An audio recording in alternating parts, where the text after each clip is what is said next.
settled. 12 days of unprecedented warfare between Iran and the Zionist entity shook the very fabric of the Middle East. Hundreds of lives lost, entire neighborhoods flattened, and military strategies upended.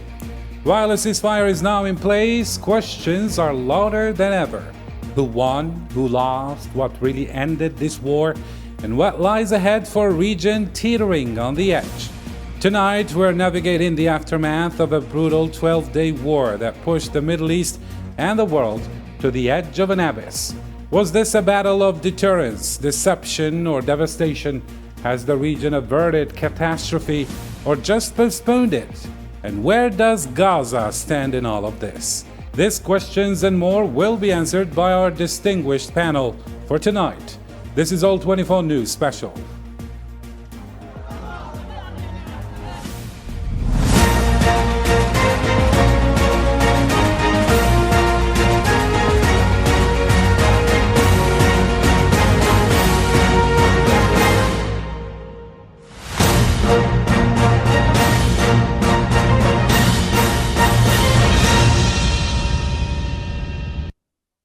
Hello there and welcome to tonight's program. And before we dive in, let's watch this report and we come back.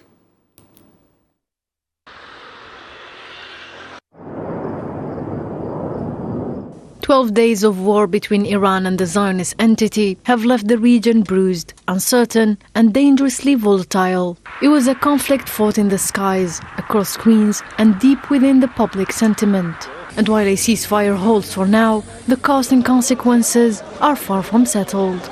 This was not just a clash of weapons, but a battle of narratives. Iran sought to project strength, the entity aimed to deter, yet neither side emerged as a clear victor, only wounded and weary. The US navigated this firestorm cautiously, torn between global diplomacy and domestic divisions.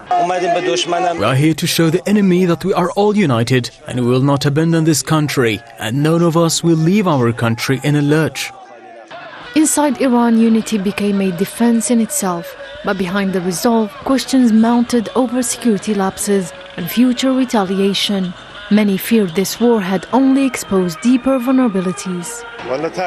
Experience has shown that Israel has not adhered to any ceasefires, and our commanders have assured us that they have their fingers on triggers ready to act.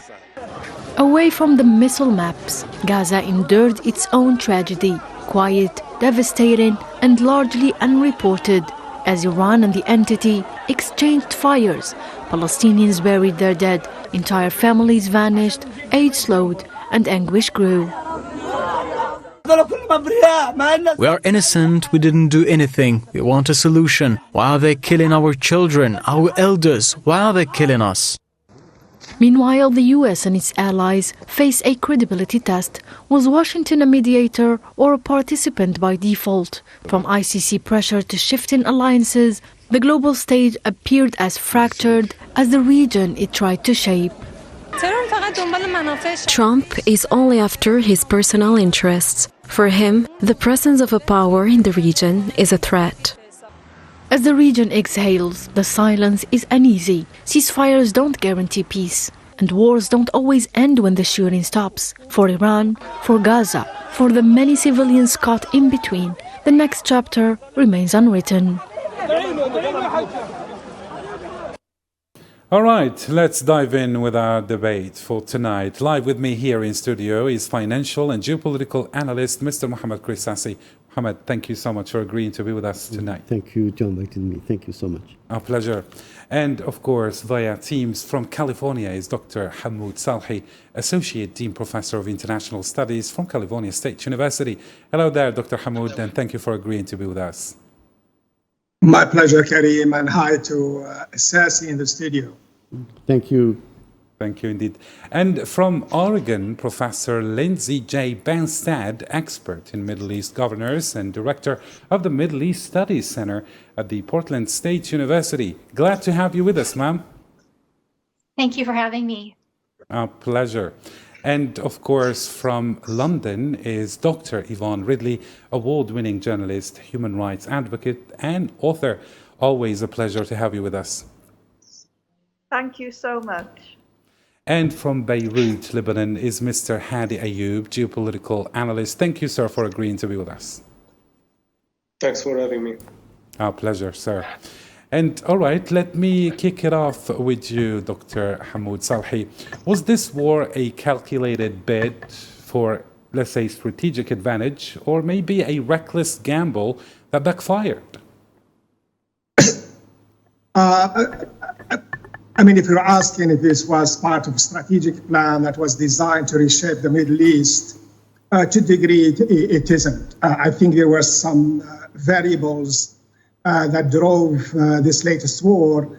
Some of them, as we discussed before, Netanyahu's position in Israel, the fact that days before the attack, the Knesset, in the Knesset, the opposition led by the Haredis had first reading, which was to strip the confidence in the government. That was supposed to be by 2 other votes. So that didn't happen. Plus other variables, the isolation of Israel because of Gaza, the movement in Europe were pushing for some kind of sanctions, a bit really rhetoric more than anything else. So there were some personal agendas from Netanyahu. The presence, the intervention of the United States also was a little bit a response perhaps to the Israel pressure and perhaps seizing the opportunity to weaken again Iraq. This attack was supposedly to be about changing the regional balance of power. That hasn't added too much because we already had Syria that is weakened. We had Hezbollah to a large extent was not sort of has lost a lot of its assets. And then you have what's going on in Gaza, which continues to be a war that Israel can't afford, in my perception, to take longer than we've seen. It is, I think it's a miscalculated, but in the end, it worked to a degree within the parameters of what the United States was or should or had in place. For example, the plan appears to be to weaken Iran, not destroy it, because of a fear that if you destroy Iran, and you are going automatically talking about nation building, an unstable Iran doesn't help the region nor the Gulf, or for that matter, the United States. So to weaken the Iranian, the second thing, the United States really can't afford, if it were to destroy, to change the regime in Iran, can't afford being in the Middle East. We had Nimitz moving from Pacific area, and it could have put America's national interests or strategic interests in other parts of the world at risk. So it brought some kind of advantage to the United States, but in the end, the rules are still the same. It's a temporary sort of win, if you want, for on the balance, regional balance of power, but long term, this is leading to other consequences. Mm-hmm. Thank you indeed. And Dr. Yvonne Ridley, to what extent did the U.S. play a dual role, let's say, both as a saboteur and savior in this conflict, according to you? Well, this was very interesting because for the first time ever, Israel asked America to fight alongside it and for it. And this has never happened before. We know that America gives military aid and all sorts of other help, but this was the, I think it was the Times of Israel ordered breaking the long taboo. Israel requesting not defensive support, but direct military action. So this was very interesting because US pilots and planes were used to bomb Iran's uranium enrichment facility in Forda. Mm-hmm. Well, it seems we're having a technical issue with you, Dr. Yvonne. Let me get back to you with the question a little bit later when we fix this. Professor Benstad, the Biden and Trump administrations speak in different voices and different tones. One whispers diplomacy, the other echoes deterrence. Has the U.S. credibility in the region because of this been enhanced or eroded, according to you? Thank you for the question. I think initially after Trump was elected for the second term, there was maybe some uneasiness among the allies in the Arab world, such as Saudi Arabia, UAE, about whether the United States would be a partner that could be counted on. But I think it's fairly clear in recent days that the United States has acted in a way that's in the interests of many of the Arab countries that are allies with the United States. And there seems to be a great deal of credibility and support for the United States, and just coming out of really, I think, a thirst for leadership. The region has been seeking leaders that can try to address some of the issues. And in striking Iran's nuclear program, the United States has taken actions that, at least in the short term, support or hinder the development of a nuclear weapon. And that's not only in the interests of the United States, Israel, the world, but also Arab countries like Saudi Arabia and the UAE. Mm-hmm. And let me bring here Mr. Hadi Ayoub. As a Lebanese witnessing the Zionist aggression on your own country, can a ceasefire in this conflict between Iran and the entity unlock any real progress toward ending the war on Gaza and the aggression against your country, for instance? Well, I believe here it's quite the opposite.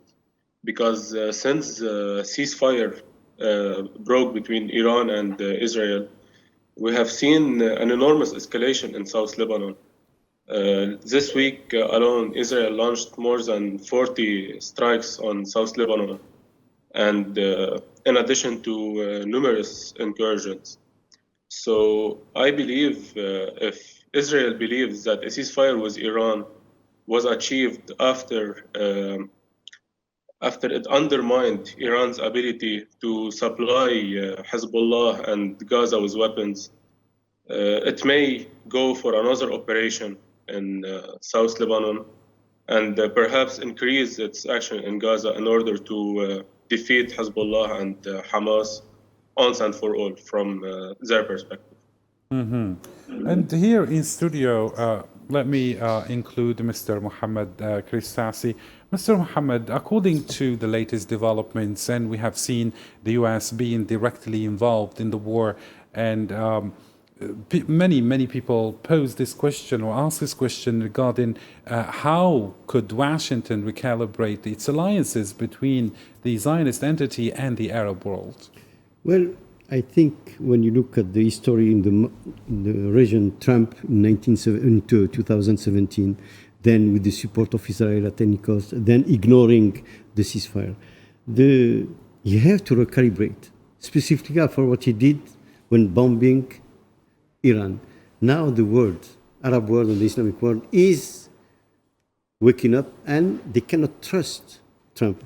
I know the lady from California, I guess, said that they still have a lot of credibility. In the Middle East, Trump, the United States in general, lost any kind of credibility. Because in one hand, I'm going to repeat myself again, you negotiate the 60 day on day 61, you allow Israel to bombard. Israel will never do it if they didn't have the green light from Trump. On the other thing, this after the 12 days war, it was 12 hours ceasefire. Israel attacked Iran, and he didn't understand. So the recalibration now is what? He wants to be seen as the peacemaker? Maybe I am going to be, yes, give him the Nobel Prize if he succeeds. But apparently it's not clear up to the moment I'm talking to you. It's not clear. I don't see how we can recalibrate with all this blunder that USA did. And on the top of it now, you have a new element that never before. Now everybody is looking at what's going on and what America did, and also that loss of confidence. And so who is going to fill the vacuum? I think China and the Russia of Putin are already on that way. And this is why it's going to be very, very difficult for Trump to, as you said, to answer the question, recalibrate the geostrategic power of America over there. Thank you indeed. And back to you, Dr. Ridley, and from a human rights lens, what did this war reveal about the extent of impunity and accountability in modern warfare in general, and in this war in particular? Well, what it showed that Israel and America are a law unto themselves. They attacked a country with, rhetoric on to be something quite to actually fly over bombs. It was listening to Iranian in Tehran, and rightly so, because these were 2,000-pound bunker bombs that were on the capital, dropped on Fordo, and Esfahan, and the other nuclear enrichment sites as well.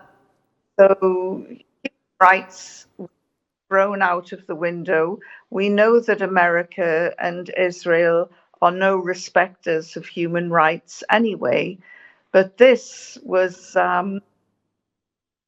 a shock to the world, especially on the approaching anniversary of the inception of the United Nations, which was formed to stop this sort of random rogue action of the state. Unfortunately, Dr. Yvonne, you are cutting out and we cannot really make exactly what you're saying. So let's just get back to you after the technical team fix this. And let me readdress the question to you, Dr. Hamoud Salhi. So I was asking Yvonne about the human rights in general. What did this war reveal about the extent of impunity and accountability in modern warfare, and to be precise, and particularly in this war?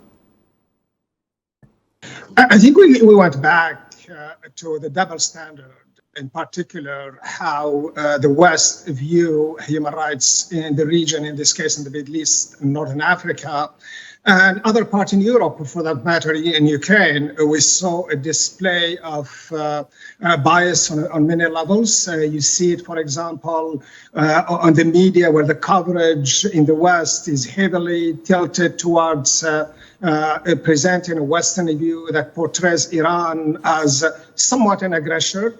And that Iran is about to engage in a nuclear war that will destroy the region, and in particular Israel. The human rights issue was not really discussed properly. It brought at one point when the Iranians hit a hospital or a civilian facility, I believe it's a hospital, that's when it came to the issue, but then suddenly it died. And remember, this is all happening where we have huge atrocities in Gaza. That is huge violations of human rights, basic rights. You heard from our friend from Beirut that Israel continues to bombard Lebanon. So the human rights issue, it's a second stage, is marginalized. But it reflects the international order where there is this bias, this double standard in treating issues in one way when it comes to the south, and the other way to the west or to the north. Speaking of double standards, Dr. Hamoud Salhi, I'm particularly interested in what the media portrayed. I mean, did the media coverage skew the narrative toward the Israeli security or Iranian aggression? I think it's perhaps we should not be generalizing because we've seen different accounts. Mainstream media certainly was very sort of clear in its narrative that Israel is a threat. This is an existential threat, and that Iran was about to have its a nuclear weapon, and it's a dangerous weapon. We also shifted to the ballistic missile. And so that is very clear and expected from the West, considering that Iran is perceived, and underline perceived, in the Western world as a threat to Western values and Western world. But when you look at the social media, that's a bit different. You get a different views, a different perspective, and you get a different picture.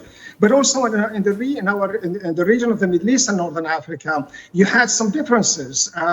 Dr. Lindsay Bernstadt talked about the Gulf countries, how they look at this as the United States gaining credibility. You could see that by the portrayal, the projection of the media, how the media was reporting Iran. There is a sense that the region is about worried about emerging from this war as a winner, or someone or a country that could sort of threaten their national interests. So you had you have some kind of, and it varies from one network to another. And then you have other places in the Middle East, other media, which is sort of, as we've seen in Algeria, understood that the context of this war is that you have Israel that violated Iran's national interest.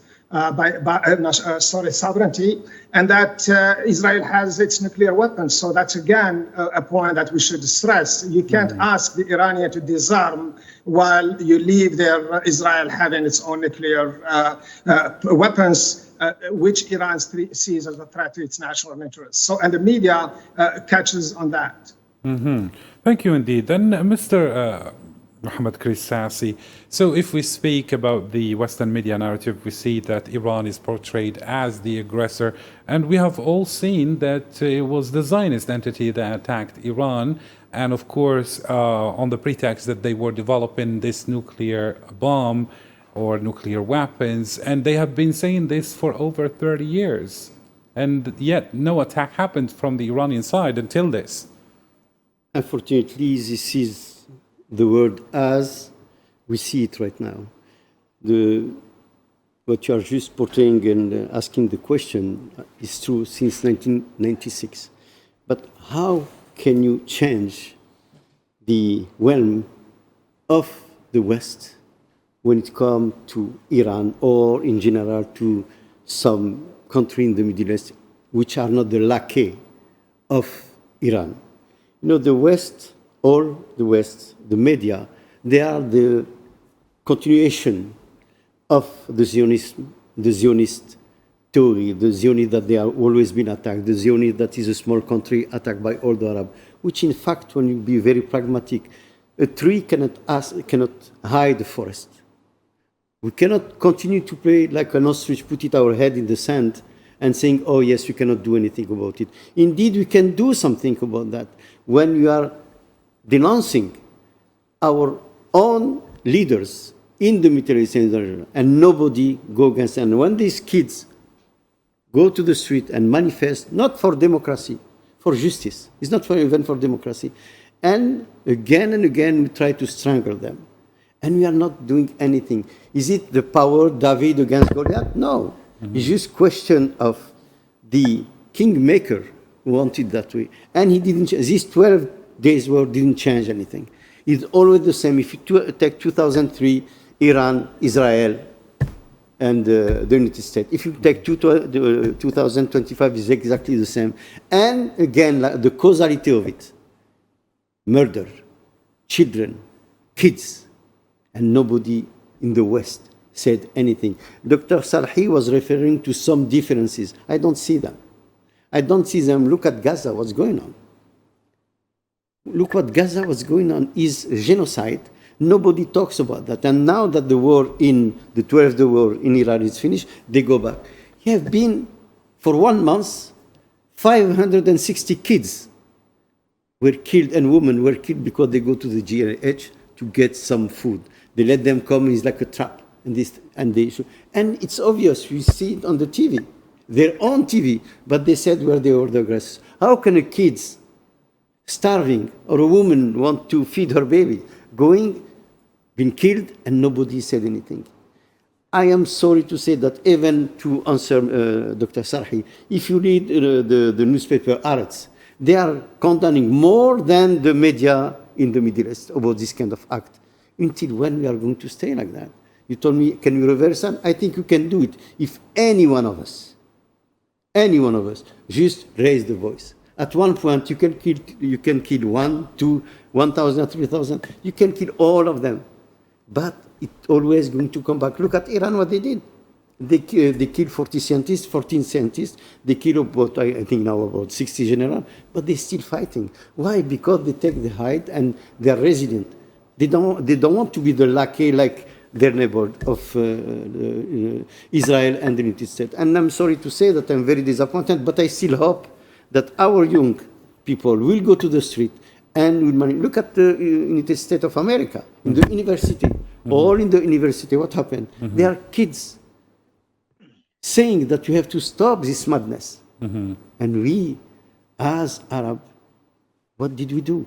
I should say he recognized our ambassador. I am an Algerian and proud of it, but it's not because I am an Algerian. It's just the only country who try to stand up to stop this, and also try to convey the message, the real message, not the perception of it, the real one, not the one of the mediocrity of the news in the West. And look what happened. Algeria succeeded in part of it, at least, not to stop the veto of the United States, but at least now people are watching and they are responding to it at the UN. And I think this is the way to do it. And maybe I express it with a lot of emotion. I have tears in my eyes when I talk about that. But we have again and again to stop saying we cannot do it. Take the example of Algeria. I always take my country. 132 years of colonization. We didn't have any arm. We have the fusil with la poudre, and they have the tank and they have the plane, and we succeeded. Why? Because politically, we went and we win the war politically. And this is what Israel should do, and Iran is already doing it. They went to to the UN, and they are successful. And the media, yes, is very important. But I think we have also to create, look at Al Jazeera. I know a lot of people don't find Al Jazeera always credible, but at least they show us another way. And now Al Jazeera take the market, the audience in Asia and in Africa, and not in the Arab world, unfortunately, to get their news. And this is, I don't know if you have answered the question, but I'm very emotional about that. So, of course, when we speak about impunity and accountability, of course, we have to speak about condemnation. And Algeria has been leading this since the very beginning of the aggression in Gaza. And here I go back to you, Dr. Yvonne Ridley, with the same question, because you didn't have the chance to answer at the beginning. So what can we say about the level of impunity and accountability in modern warfare and in what is happening in the Middle East in particular? Well, what is happening now is more of a test and a challenge on the rest of the world. The global South must look at us in the West and think that we have failed miserably, because we have failed to use our influence on Israel, a country which we claim to have influence over. And we've seen from the actions in recent days that there isn't a single country in the West, including America, that has 100% control over Israel. And we saw this when Trump had said, great news, there's a ceasefire. And then, of course, when the ceasefire was supposed to happen, both sides were still lobbing weapons at each other. And that's when Trump dropped the F-bomb and shocked everyone. He just really lost his temper. And it took that very public meltdown to rein in Israel. So this is a challenge for the West. I would say it's a challenge for the UN, but the UN has failed miserably and consistently whenever it comes to trying to rein in Israel. Israel and America have made international law meaningless. the ICJ, the international courts, have become meaningless. They were fine when they were operating and going after Black African leaders, but now that they have turned their attention to Israel and America, in fact, it's barely believable, but the Americans, both houses, said if any single US citizen, politician, soldier, anyone was arrested by the International Criminal Court, America would invade The Hague, invade Holland, a NATO country. It really just shows the utter contempt that America has for international law. And unless we really get to grips with this, the world is going to become more lawless, more dangerous, and countries like America are going to become more isolated. Thank you indeed. Let me turn to Professor Benstead here. From a mere strategic lens, did either Iran or Israel actually win here in this war? Well, I've heard some interviews coming from Iranian scholars, and of course, everyone has their opinion about who won the war. The Ayatollah has said that Iran won the war. An Iranian scholar that was interviewed said that the United States hit nuclear sites, but Iran also hit apartment buildings in Israel. But, you know, I would suggest that Iranians also won this war. I'll tell you a story from a few years ago when I was teaching. We were having a debate in class about the JCPOA and whether Iran should be allowed to have a nuclear program. And one of the students left class and said, you know, Dr. Benstead, is it really such a big deal? Is it unfair that Iran can't have a nuclear weapon? And I said, well, I have a question for you. Do you think North Koreans would be better off if their government didn't have a nuclear weapon? And of course, North Koreans are they're persecuted, they're tortured, they're imprisoned by their government for political crimes. And we know just this year, there have been almost 2,000 people executed in Iran, several hundred just in the last few days. And so, you know, I really don't think that the nuclear program benefited anyone in the world, including ordinary Iranians, the majority of whom do not support the Islamic Republic. And Dr. Hamoud Salhi, what about you? Who do you think emerged victorious, or was this a war of no winners whatsoever? Well, the losers are the people of the region, definitely. The region itself continues to struggle with the war in Gaza. That needs desperately to end. American interest is still a threat. I would say temporarily, Iranians have shown or broken the taboo that Israel is invincible, just as the Palestinians did October 7. That taboo is gone now. The fact that the Iranians were able to do what they did is significant. But strategically, in terms of military weapons, all of that, United States continues to be a major power in the region, and United States could have done more destruction. But it knows very well that it cannot afford intervening or in the war. Of course, Netanyahu wanted the United States to be a part of this war and Israel be seen as allied with the United States, but that failed. So for me, the issue is not who's winning. The future could tell us that we are really in a major turning point because of this latest Iran-Israel war. And let me bring Mr. Hadi Ayoub. From the Arab Street's perspective in Beirut, how is this war, or how was it actually being interpreted? Was it deterrence or humiliation even? Well, here in Beirut, we have two very different point of views around this war. So the right wing believes that Israel was able to defeat Iran. It was able to humiliate it, to defeat its nuclear program, its ballistic missiles production. So they take that, and under that pretext, they try to also undermine the Lebanese resistance, Hezbollah. So they try to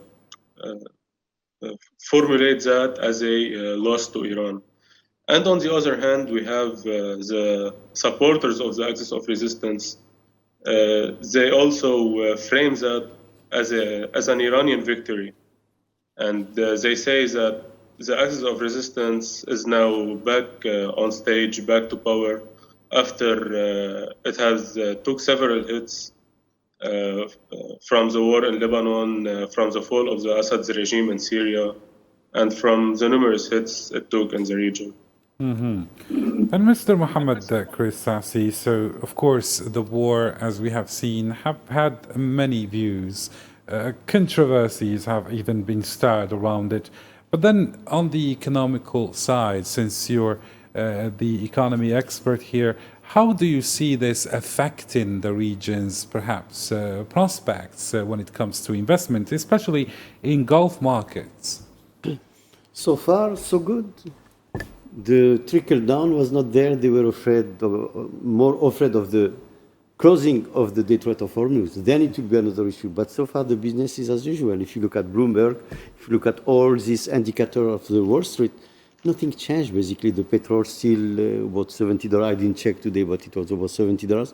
Everybody was projecting 130. No, after the thing is now maybe in terms of investment, is going to grow because now we have to reconstruct Iran. The industry of war is ugly, but it's very profitable. Look at Israel. Again and again, as Dr. Sarhi said, and I agree with him, that this untouchable Israel is not untouchable anymore. But they are going to suffer more than Iran. Why? Because Iran is 90 million people. Iran is the third provider of oil for the world, and is going to reflue his treasure, I should say, his asset of wealth, which is not the case of Israel. Israel, when you have, say, 50% of his population active on the border to protect their craziness of Mr. Netanyahu, they are not feeding the economical machine.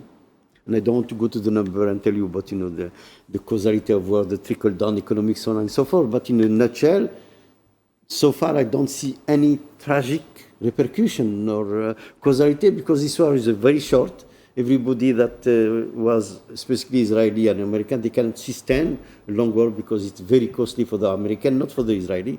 And Iran now, the vacuum was filled by who? By Russia and China. So I don't think all this brouhaha that is going to be, the Middle East is going to be on fire now. Look what happened. It was just a bad movie, like the famous movie, The Good, the Bad, and the Ugly. Who is who, I cannot say, but at the end of the day, what happened? They just sit down and they try to negotiate, even America and Iran. So again, as I said before many times, as an economist, you don't get out of the ghetto of poverty doing more and military. You have to open for trade. And I think Iran is going to go back to the trade with America. I give them maybe 2-3 months. They are going to understand that this is the trade. Like now they are doing it with, when you talk about boycott on Iran, it's only the West. What about the other 180 countries of the world? They are doing business with Iran. And this is how, and this is, maybe I'm shocking you when I say that, but this is the cold truth. Now we are talking, I heard that you are talking about, Iran was the one with the aggressor. I don't know, how can even you say that? I cannot stand when I heard this kind of thing. Are they weak becoming here on the show the voice of the Zionists saying that Iran was aggressor? Why you are saying that? We have to wake up again and again and fight this kind of nonsense, this kind of lies in our faces. I cannot, personally, I'm always going to denounce it. I can be very open, and I am a man of peace. But, if you come to my house and you steal all what I have, what do you think I'm going to do? Why you say, for God's sake, that Iran cannot have the nuclear power?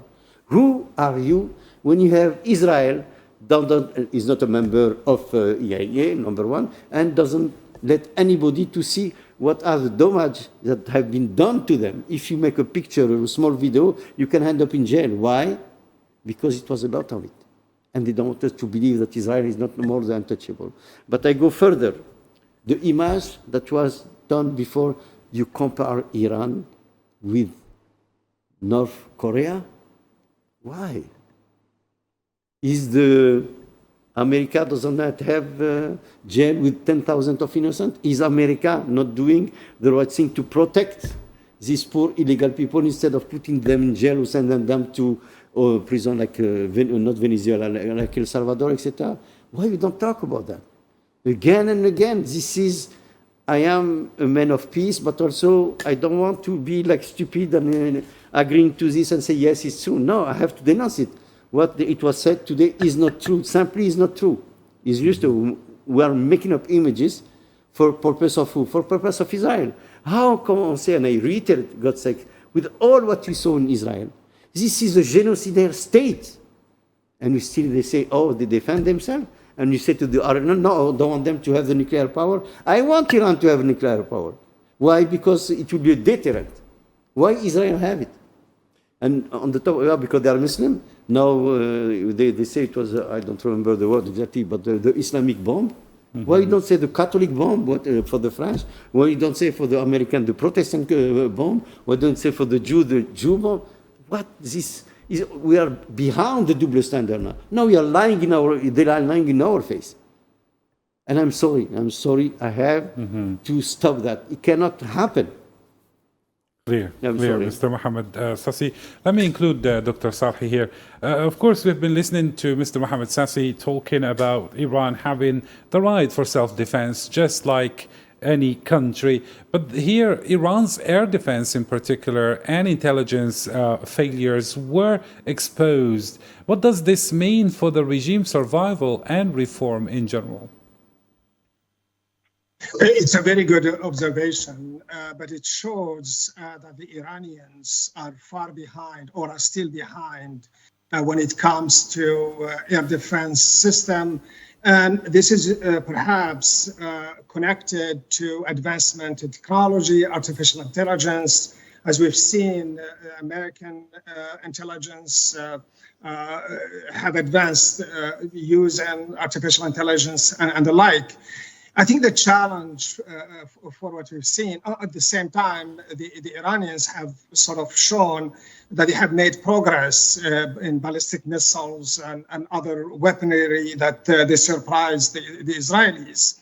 The regime change, I think, appears very strong at this point because Iran, the perception that there is an external threat will sort of be used to rally, as we've seen on a number of occasions, the regime behind it, sending the perception that Iran is a threat, which is the case in this case.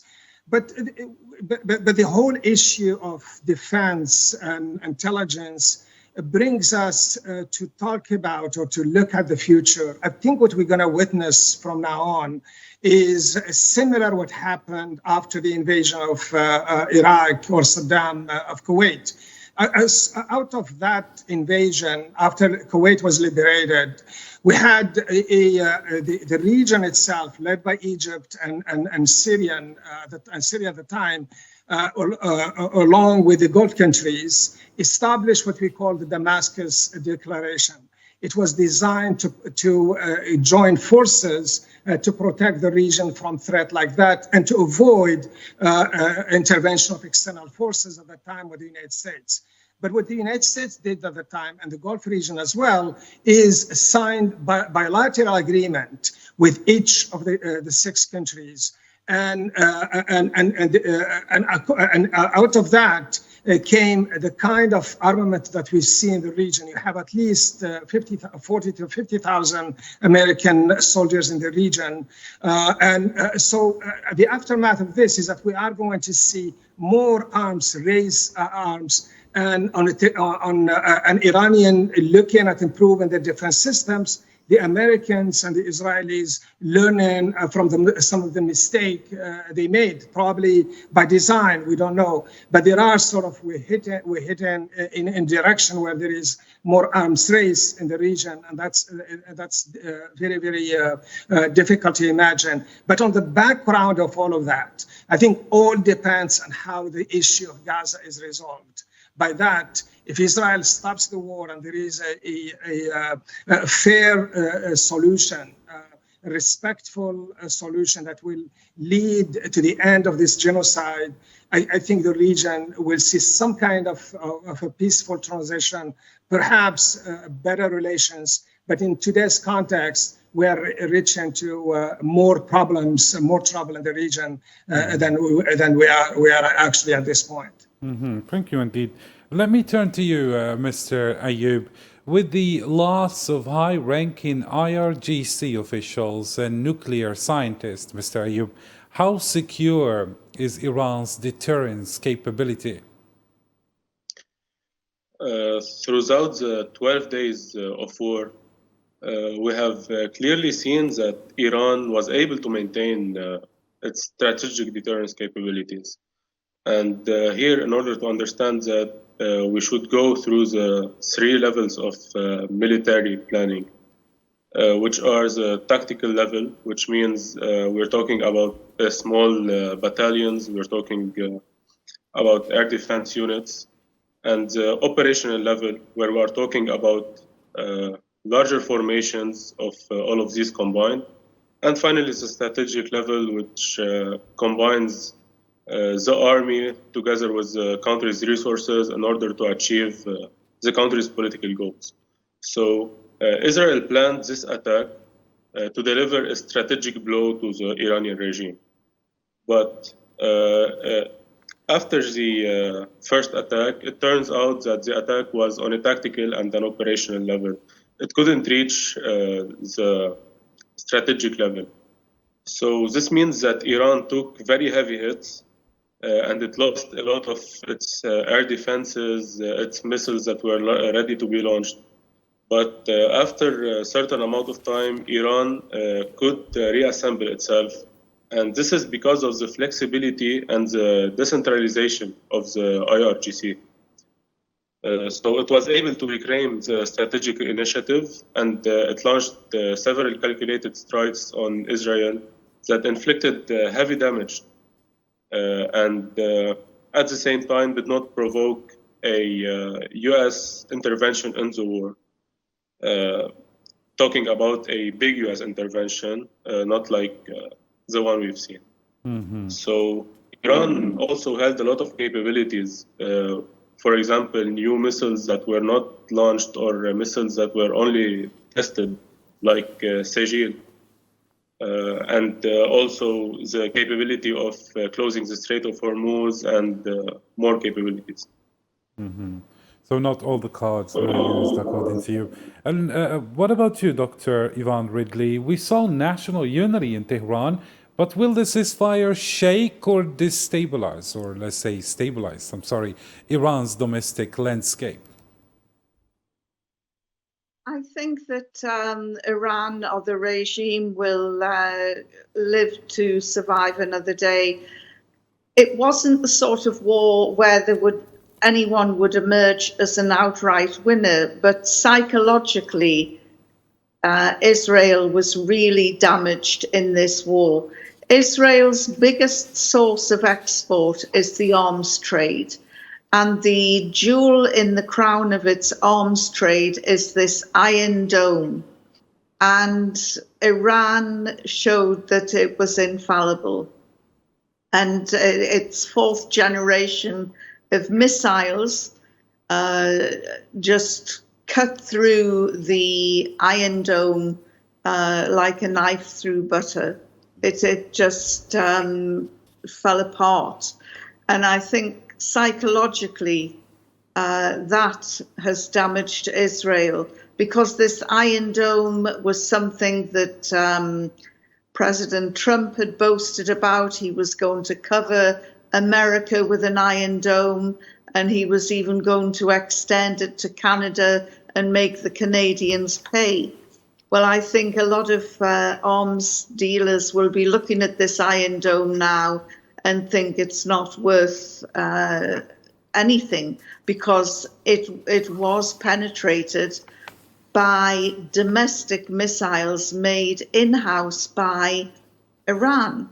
And the other thing that we learned was that overseas foreign workers in Israel were not even allowed to go into the bomb shelters that ordinary Israelis were using every time the sirens would go off in Tel Aviv.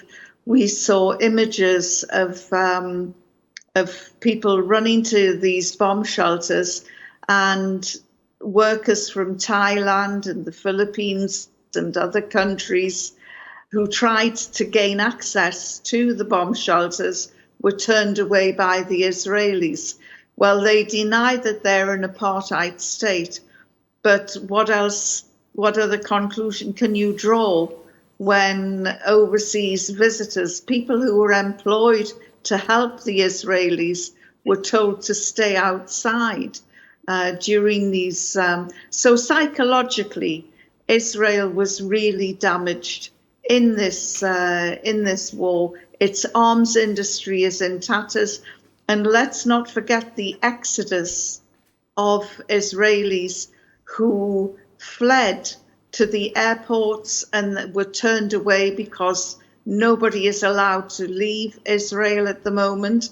So some of them were actually paying money to hire boats to sail to Cyprus. And they were hundreds and hundreds of Israelis were turning up in Cyprus, wanting sanctuary.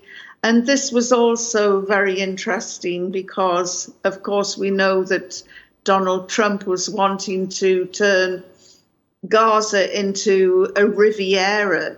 And he said, I'm going to get rid of the Palestinians first. And the Palestinians, having been bombed, fired upon, starved, every horrendous plague you can think of visited upon them, the Palestinians said, we are not leaving our land. Mm-hmm. And yet the first sign of trouble, the Israelis wanted to be out and away, which shows that, you know, they just didn't have an affinity with the land. What was also interesting is a German film crew who were trying to report on the Israeli side of the war were stopped from filming, and they were heavily censored. And yet today, the BBC and its top journalist, Lise Doucet, are wandering around Tehran freely, unimpeded to film whatever they want. I think they do have a couple of government minders with them, but they're filming unimpeded around Iran, mm-hmm. which shows again who the winners are and who the losers are in terms of free speech, a free media. Iran is ticking all the boxes in terms of censorship and acting like a third world dictatorship. You know, hello, Tel Aviv. So this 10-day war has exposed quite a lot of failings from the Zionist state. But the way in which the Iranians have behaved, even though they suffered, hundreds of Iranians, collateral damage, it's called, paid the ultimate price. Mm-hmm. They have maintained a dignity that we have come to expect from Iranians. So in terms of winners and losers, not victories and surrenders. I would say the winners are definitely the Iranians. Mm-hmm. Thank you indeed. And let's broaden the lens here and include Professor Ben Stad here. What does this ceasefire mean for U.S. diplomacy, according to you, and future conflict risks, let's say? Well, I think the ceasefire is very positive. I'm glad to see that the hostilities have ceased. In terms of the future of peace in the region, I think there's a lot of hope for further negotiations. I think the Peace to Prosperity Plan, the Abraham Accords, are a step in that direction. But as you can see, the American administration decided against trying to push for regime change in Iran. I think that was very wise because that is a decision for the Iranian people to take. And such an attempt, I think, would have led to some chaos. But, you know, I'm hopeful, knowing many people from Iran and parts of the Arab world and also from Israel, that there are people that are wanting to have peace in the region and that work is being done towards peace. And I do hope that the Abraham Accords can be part of that solution. Mm-hmm.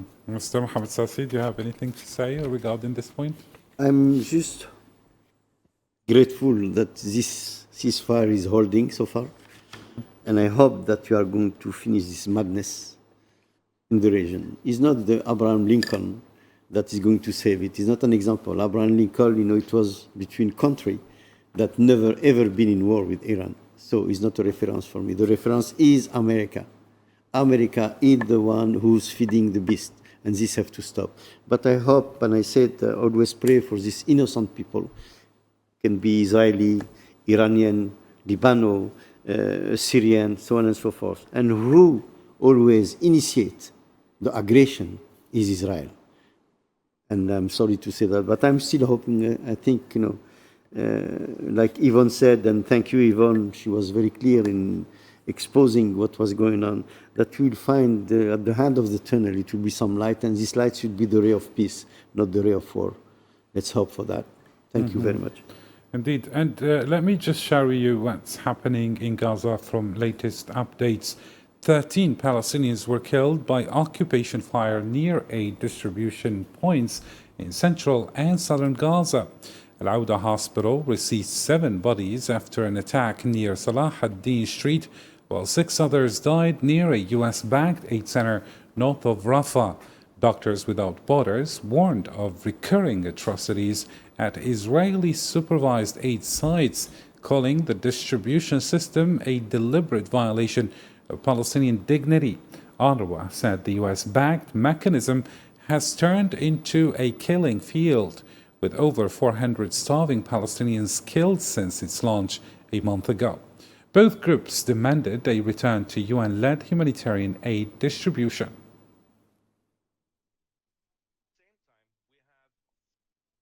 And in the same context, Algeria's UN envoy Ammar Ben Jama condemned the killing of Palestinians near aid centers in Gaza, calling it a deliberate tactic rooted in systematic policies by the Zionist occupation. Speaking at a closed UN Security Council session requested by Algeria, Ammar Ben Jama cited video evidence and reports from occupation-linked media confirming that soldiers were ordered to shoot civilians near distribution points run by the so-called Gaza Humanitarian Foundation, described as the occupation's humanitarian arm. He warned that the continued closure of northern crossings and the use of southern aid centers as death traps point to a broader strategy of ethnic cleansing aimed at displacing Palestinians from their land. I draw the attention of Council members to the crimes committed by the occupying forces this month, in which hundreds of Palestinians were killed near what are known as aid distribution centers belonging to the so-called Gaza Humanitarian Foundation, the humanitarian arm of the occupying forces. As of June 25, the death toll had reached 549. Let me get back to you, Dr. Yvonne Ridley here. There's a talk of more than 377,000 Gazans unaccounted for. Do you see this as a humanitarian failure or a deliberate erasure? I see this as a complete failure by the West. As I keep on saying, and saying this last year, that the global South must look at us and just think, what a failure. We are supposed to be the civilized countries, and yet we haven't acted in a civilized way. We came up with calls for a ceasefire far too late in this conflict.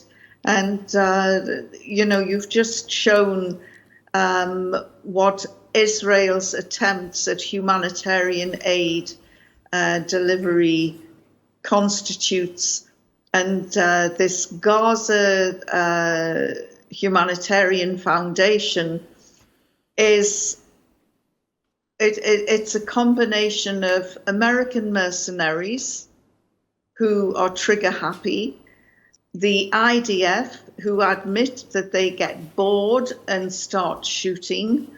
And then there is a third element, which we now know, thanks to Benjamin Netanyahu's own admissions, is that the Israeli intelligence service Shin Bet recruited a Rafah-born Palestinian called Yasser Abu Shabab.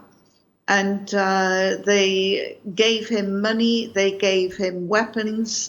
The UAE supplied him with transport, and he went out and personally recruited 50 members for his gang, and a further 450 were also recruited. He made his network during his time in prison at the Asda prison in Rafah. The man is a convicted drugs baron, and his family, his clan, the Abu Shabab, are so furious they've disowned him. And politicians in Israel are saying to Netanyahu, why have you been funding these terrorists? And he said, that he wants to win this war by any means necessary, and to such an extent that he's physically arming this gangster group that are working with GHF, and the whole humanitarian distribution network has obviously been set up as a trap in a militarized zone, which you just never ever try and deliver food in a militarized zone. And as soon as the Palestinians come, these gangsters, these treacherous turncoats, are shooting at innocent, unarmed, starving victims who are just trying to put a few crumbs of aid on the table for their family. It's a shocking story, and it's true. And it has been acknowledged by Netanyahu, and it's just unbelievable that this man who was wanted and being investigated for war crimes continues to come up with these crazy, illegal, criminal schemes to make lives even more horrific for the people of Gaza. Thank you indeed. And what about you, Mr. Mohammed Sasi? How do you see the implications of replacing UNRWA with this US Israel-backed GHF? Is it aid or control? I think I'm just going to confirm what Yvonne was saying. They suppose to give food to these kids and to these poor Palestinians. And like Yvonne said, you never do that in a zone war. And they are doing it. So I think again and again is a scam. And this was created, and they replaced the refugee, the UNRW of the UN, which they were threw out by who? By Mr. Netanyahu. And now, as Yvonne, again, I'm going to quote her without shame, she said the right thing. It's an ambuscade. It's a trap. And we have to understand that this is not acceptable by any means. I don't have any sympathy for the policy of Iran, and I know they have, their own, how can I say, comment je peux dire, des dictatorship, quote unquote, not on everything, but also. But Israel is the same, is not worse. And now Trump is defending again, and he said, no, he's not doing the right job. Again, I'm going to repeat it. I will never stop saying it. They are feeding the beast. And again, since 1948, we don't have to forget that it was a two-state solution. Nobody talked about that. Now we said you have to think about making a second state, the solution, as you call it, two-state solution. It's 1948 is very clear. It was there. If you look at the map of Israel in 1948, and if you look at the map today, my goodness, is 70% of the land of the Palestinian was stolen for them. Mr. Trump talked about making, as Ivan said, Rivera. They tell him you have to go out. No, go try and tell to the people of Manhattan to go out of Manhattan because they were aggressed. What kind of imagery is that? What kind of talk is it? How can I'm a Palestinian and I listen to this. How can I believe him? And now all the world is watching, but he's not watching how can I say, what Trump is saying or what Israel is saying, like always we were aggressed, it was self-defense. Now it's self-destruction, self-aggression, self-genocide about the genocidal state like Israel. Now this agency, the Jihad, like you were saying, is just again and again Israel trying to second what they were saying, you are the only military that don't kill civilian. I have for them 60,000 that I can present to them, and I have the last, as you said yourself before, 560 children going to have to put some bread on the table, and we're still talking about the country that it was aggressed and the only democracy in the area. I really don't think that you have to listen to this anymore. We have to really, really voice what's going on. Maybe once, twice, but at the end of the day, we have to do something. It's question of integrity, it's question of honesty, but overall, it's question of bringing the justice to these poor kids, to these poor women, to these poor men are killed for no reason. Thank you indeed. And I will take it from that point with Dr. Hamoud Salhi. Why hasn't global outrage translated into meaningful pressure on Tel Aviv here? Well, when you speak about public all over the world, you have demonstration, you have pressure in the street, you have civil society moving in that direction, condemning Israel. You have also in the Arab world huge resentment, demonstration in some part of the Middle East. You have now clearly in the masses a strong belief that normalization with Israel, the way the normalized countries have acted in terms of protecting the Palestinian right, the region doesn't seem to approve of that, and they think those countries should have done more.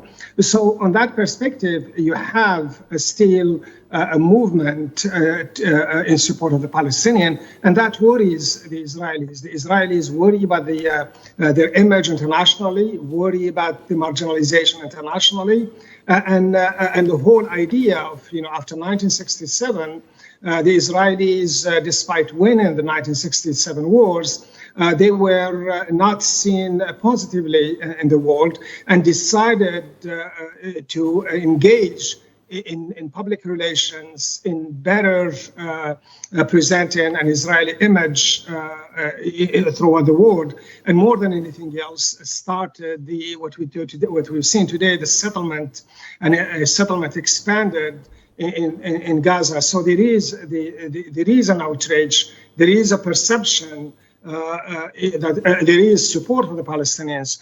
I think the other part of it is that when you look at the United Nations Security Council, the resolution that were brought before the resolution, the latest was by Algeria and other countries. The resolution was supported by 14 countries. United States opposed it. So you have the United States support using the veto right, the veto right. That sort of undermined any actions to stop the genocide in Gaza. The other thing is that it also speaks volume about the impact of the Jewish lobby, and I don't mean this just in the United States, but the Israeli lobby in the United States is very powerful, and so are other lobbies in France and other parts of the world.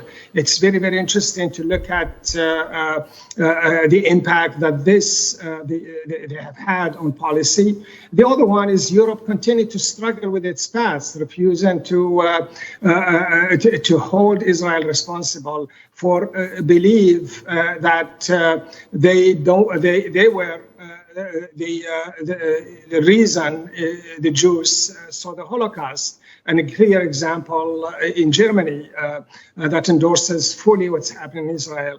So the international order on the top of that seems to be stagnant. Decision in the World Criminal Court, for example, were stopped to a point where we've seen the opposite. The United States going after the judges after the International Criminal Court, portraying it as violating the rights and accusing it of allegedly set against America and Israel. So that's where we are. And needless to say, when you have a legitimate organization like UNRWA, which was designed, established by the United States at the end of the in 1947, 1948, if I may, and its role is to work for the betterment of refugees and the return to their homes. That organization was banned by the United States and Israel, and now we're under this calamity that you've seen, and before the eyes of the world, and nobody seems to care that much. But what is changing is what we've seen on the battleground, where the Palestinian resistance seems to be responding along with the resilience of the Palestinians in ways that is sort of bringing more eyes to the conflict. Mm-hmm. And speaking of bringing more eyes to the conflict, Mr. Ayoub, has Gaza been sidelined in the broader Iran, U.S., Israel escalation and ceasefire narrative?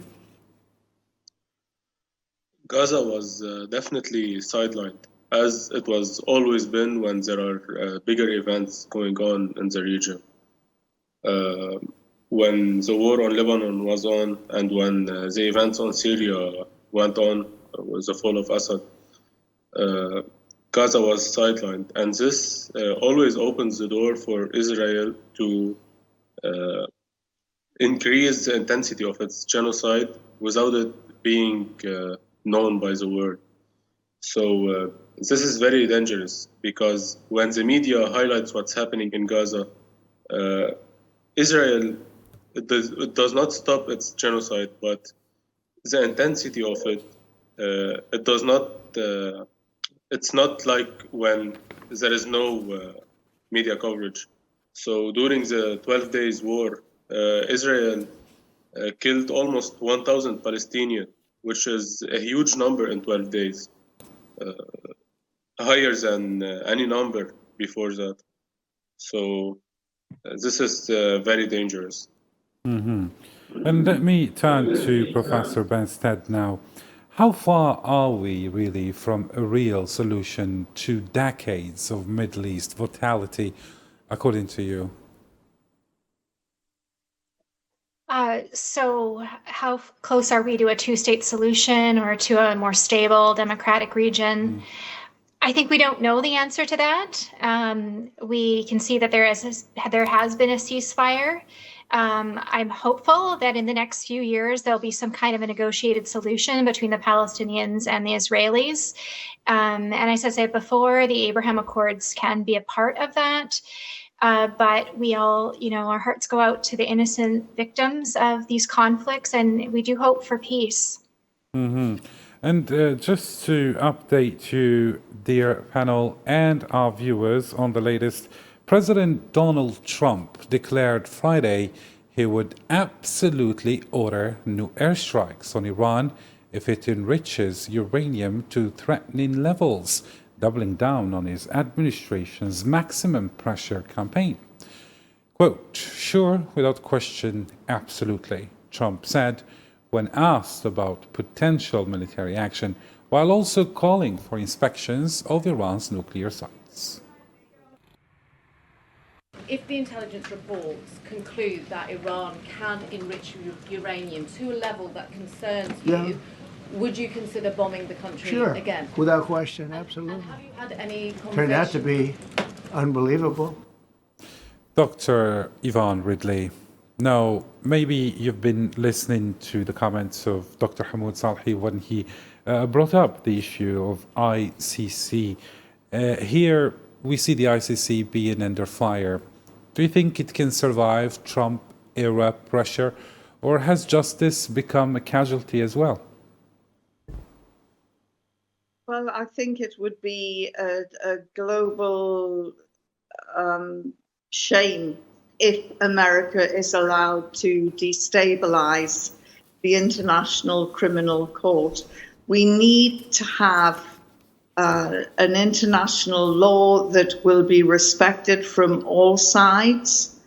And, you talked earlier about the signatories to the Nuclear Proliferation Treaty and the weapons inspectors who went to, or go to all of these nuclear sites.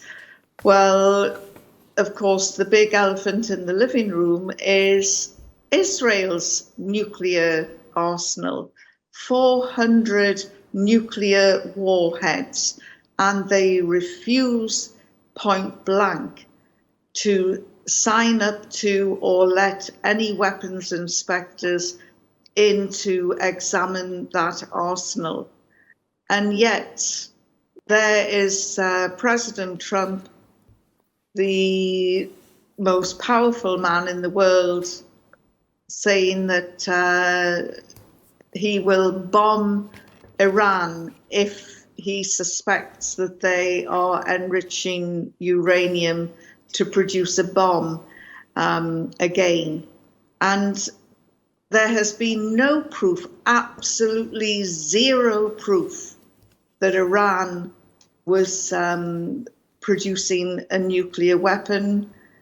The supreme leader, Ayatollah Khamenei, issued a fatwa many, many years ago, 30 or so years ago, to say that nuclear weapons were evil and Iran would not be making one. Now, as far as I'm aware, that fatwa is still standing. It hasn't been overturned. Mm-hmm. There have been suspicions because the Iranians have been enriching what the Americans say is weapons-grade plutonium, but there is no proof. They have not provided any proof to the international community, just as in the same way we had George W. Bush and the British Prime Minister Tony Blair talking about Saddam Hussein's weapons of mass destruction. Again, no proof, and yet they bombed a country creating more than 1 million widows and orphans. And Iraq is still a basket case of a country today. It was the cradle of civilization, but at Israel's insistence, it was bombed. You know, these are civilizations that have been around for about 6,000 years. America isn't even 250 years old yet. And Israel, as we know, is about 77 years old.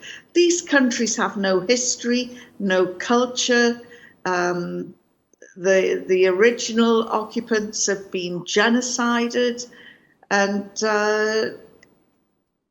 And now, we have the president of the United States, who, let's face it, is an international laughingstock, making these great proclamations from the Oval Office.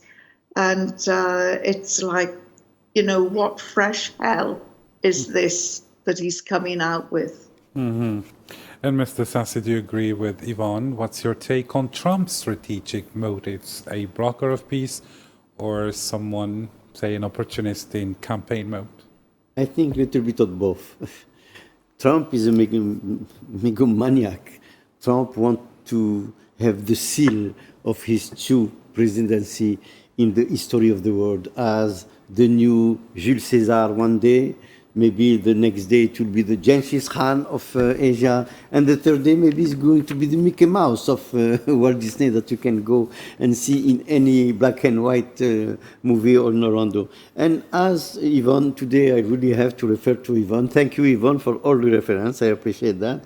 But the one hand is this craziness of his to be recognized, and another hand is a warmonger, and he's supporting a genocidal state. Where do he stand?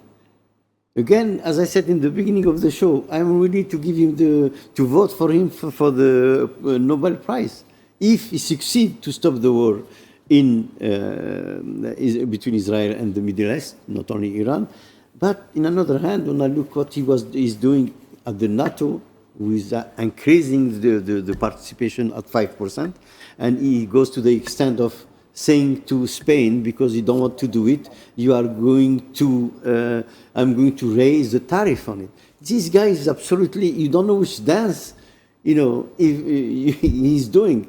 Now, because we are in the world, and again, as Yvonne said, and as well as Mr. Salhi said, you have a power, military power. But as far as I know, and I study a little bit of history, you cannot sustain a state by war since the conception of the state.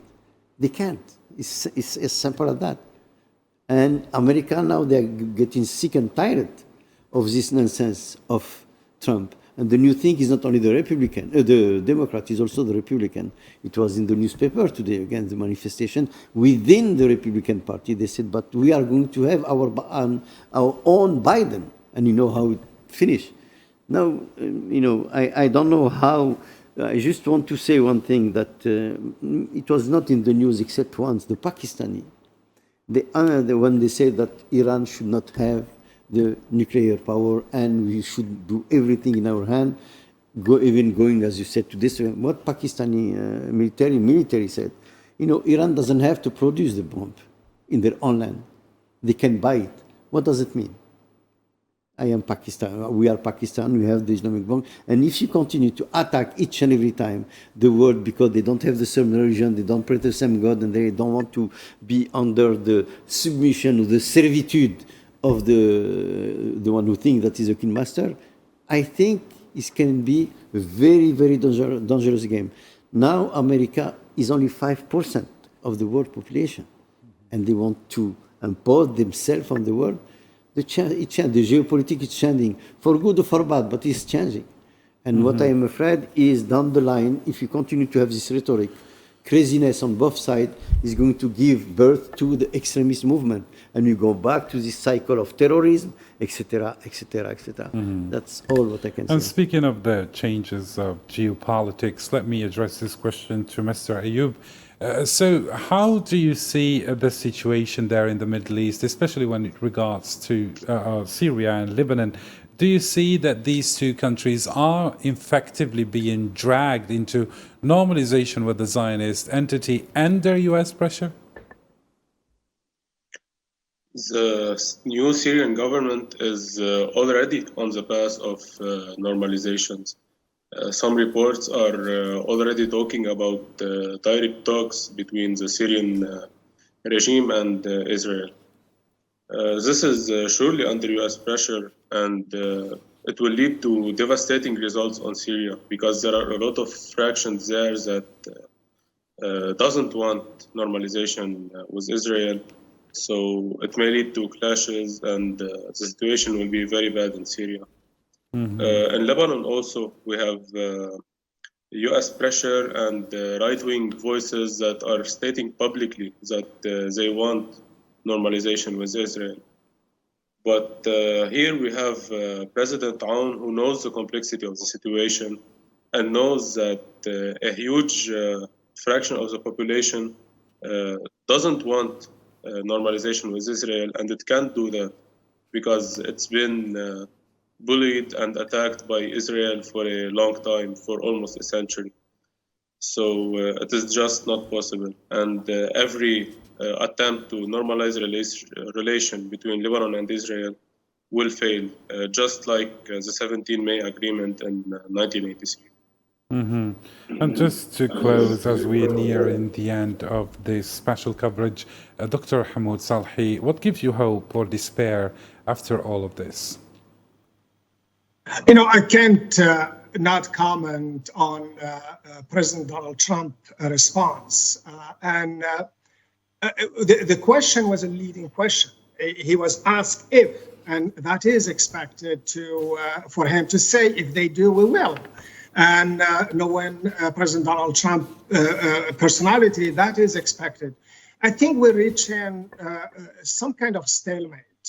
I think the way the Iranians responded to the American attack on their nuclear facilities by sort of informing them and doing really not a major attack led us to believe that we entered into a new phase, that this idea of tick for tack between the Israelis and the Iranian, at least for now, it's settled. But I could go back to the point that Dr. Benstead mentioned earlier, normalization. I think there is a venue there for normalization, but for that to happen, the United States has to take a drastic move, which is to push the Israelis to end the conflict in Gaza, and more than anything else, give the Palestinian a statehood. If that happens, then the normalization will be back on track. It could be a superficial move. I think and there could be some reaction if Trump is moving with, if there are more countries normalization. And it reminds me of Fuad Ajami, who is a neoconservative who supported the Iraq war, the American intervention in war in Iraq. In his Foreign Affairs article just before the war, he advised Bush to go and take care of business in Iraq. Iraqi will welcome him with roses. And this is the point. Don't mind the Arab world or the Arab streets. The Arab streets is like iron. It gets very hot very quickly and very cold very, very quickly. What we've seen today is somewhat there. There is a reaction in the Arab world, but if there is a solution, no matter what solution in Gaza, stop this war, that could sort of be a big, big factor. And to answer your question, I honestly don't know what is the future, but it saddens me to see what's happening in Gaza. And more than anything else, Donald Trump appears to be unpredictable, but to move to end Gaza could add, to end the war in Gaza could add to his record of, bringing the peace or sort of peace with Pakistan and India, another one, Iraq and Iran and Israel. What if Palestine? That could score very well for a Nobel Prize. Mm-hmm. Thank you indeed. And as a final word, Professor Benstead, what is the single biggest lesson from this war? I would say the single biggest lesson from this war is that we need to have some kind of sustainable peace deal, and that sometimes things may happen that surprise us. Israel has wanted to strike at Iran's nuclear weapons for some time, and the U.S. was able to do that rather easily. But we can also see that the Iranian regime remains resilient. And so I think the biggest lesson is that no one can predict what will happen in the coming weeks and months, although we hope that the ceasefire will hold. Thank you indeed. In a war, there are rarely clear winners. But tonight, we've tried to make sense of the rebel, the resistance, and the rhetoric. Thank you to our guests and to you, our viewers, for keeping it here on our channel. This is Karif Zachary signing off. Until next time, take care.